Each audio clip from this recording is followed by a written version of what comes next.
হয় সংবিধানৰ জয়, সংবিধানত আমি বিশ্বাস কৰোঁ। আৰু প্ৰবীণ খেৰা নামৰ ব্যক্তিজনেতো হেৰিহে পাইছে, কি কয় এইটো, জামিনহে পাইছে।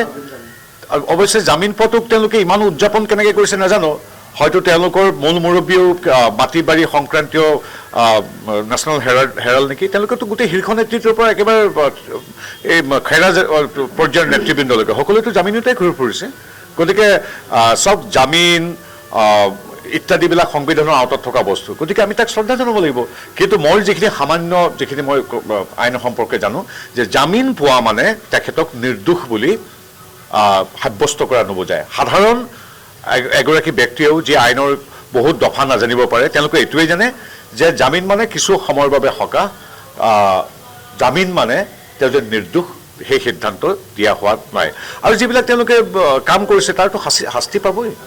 গতিকে এইকেইদিন তেখেতসকলে কিছু সকাহ পাইছে, এইটো সাময়িক সকাহ বুলি কোৱা হয় জামিনটো।